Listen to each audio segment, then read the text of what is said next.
Hi there, and good evening. It's actually evening now where I'm sending this video out. And I just wanted to kick off by um, responding to a comment a very good dear friend of mine said to me about these video vlogs I'm sending out on WhatsApp, and it was more to do with giving me some concern and some care and some advice that this friend of mine, Paul, who is a very good friend. I've known him for many years, and we've done a lot together. Um, he lives out in South Africa. But he was saying, Simon, yeah, I like to hear your viewpoints on politics and whatever, but is it really of interest to people you're sending it to? And he doesn't want me to get sort of lose friends in the process and do myself an injustice. And I did say to him that the people I send this to are special people that are on my vlog.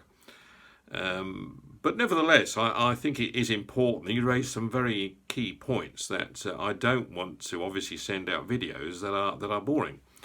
And yes, people in the UK in particular that I send it to will be able to relate to the subject matter in terms of Boris Johnson and all the antics that are going on around him, with Brexit, etc. But obviously other people who live in other parts of the world may be more concerned with things going on in Hong Kong or things going on in South Africa or whatever. So it got me thinking, because the objective was really not to share my country's problems, but to really let friends of mine know what I'm concerned about within my own environment at the moment, and obviously just share the Simon Mathers concerns on what's concerning Simon Mathers. So I, gave it some thought. The people I'm communicating with, and I'll run through the countries very quickly, starting from east to west. I've got people that are getting this vlog in China, in Shanghai, Beijing, Hong Kong. I've got people getting this video in the Philippines. In fact, lots of people in the Philippines are getting this vlog. I've got people in Malaysia getting this video. I've got people in Singapore getting this video. I've got people in India, across India, getting this video. I've got people in Bangladesh getting this video. Then I've got people across the Gulf, across the Middle East, the GCC. It's including the UAE, Kuwait, Qatar, Bahrain.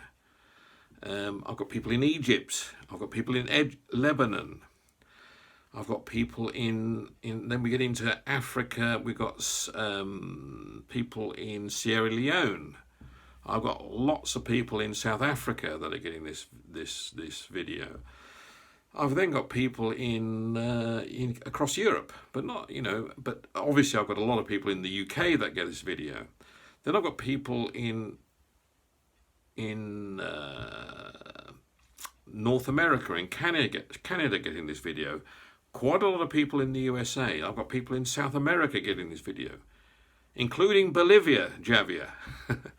And then I'm going further down to Australia. I've got people in Australia getting this video. I've got people in New Zealand getting this video. I've got people in Fiji getting this video.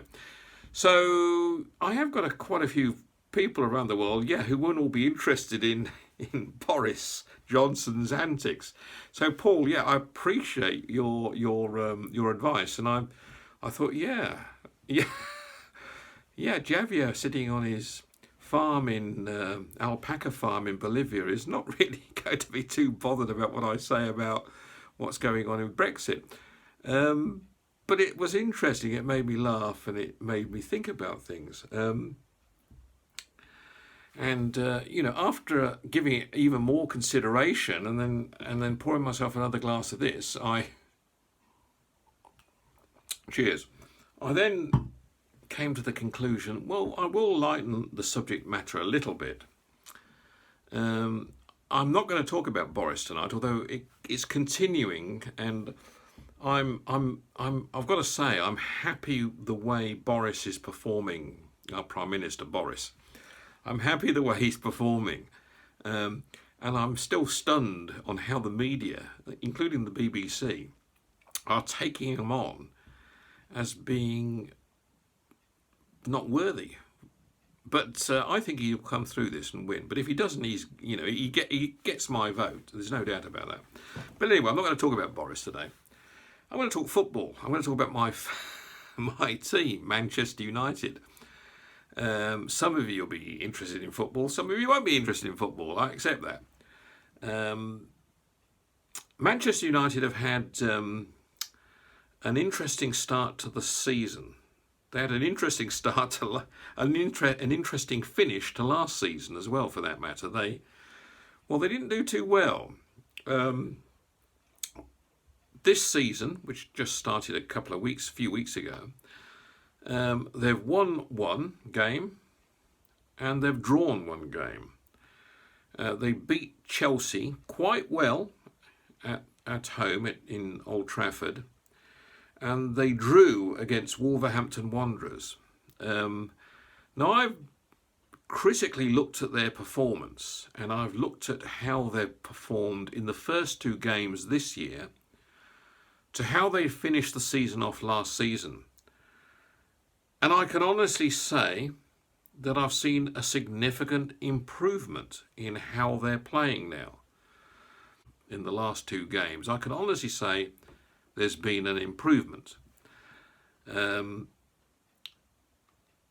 think there's a long way to. Obviously, there's a long way to go, and I think it's not. The league isn't decided in two games. But it was interesting to know Manchester City are on the same course at the moment. They've had two games, they've won one and they've drawn one. Liverpool have shown their true colours and have won both their games. Do I think Manchester United will win the league this year? No, I don't. But I think they have every opportunity of finishing in the top four. Why do I think that? Just a gut feel, really. Having been a follower of Manchester United for 50 years, I feel I can give an opinion. I think they're not the team they were. No, of course they're not. But I think they are a team on the way back now. I think they've gone through the changes, and I think they are going to come through this. Liverpool and Manchester City and Spurs, Tottenham, they are certainly the teams to beat at the moment. There's no doubt about that. But I think Manchester United aren't far off, and I think they will come through. Anyway, enough about football. Let me talk about the local vino, the local wine. I want to tell a story actually about myself and Paul Tilsley, when he came and did a job for me over in the Middle East. He came over and did many jobs in the Middle East, but there's one particular job he came out to do, a film job. Paul is a film producer. Well, he has his own company, making video productions of a very high quality, exceptionally high quality. And he came over to do a video production. So he came over to make several video productions actually, but the one particular one was a very difficult one on a factory launch in a he came over at the hottest time of the year to do this film production for me in a hot warehouse without air conditioning. But the night before this work had to take place, he landed in Dubai, and I met him and brought him to the hotel, and we thought, well, we hadn't seen each other for quite a while, so we thought, let's have a few drinks. So after having a beer, we thought, no, let's get some decent champagne on the table. And the best we could get was the well, hang on, I'll get a bottle of it. Hold on a minute. Yes, where was I?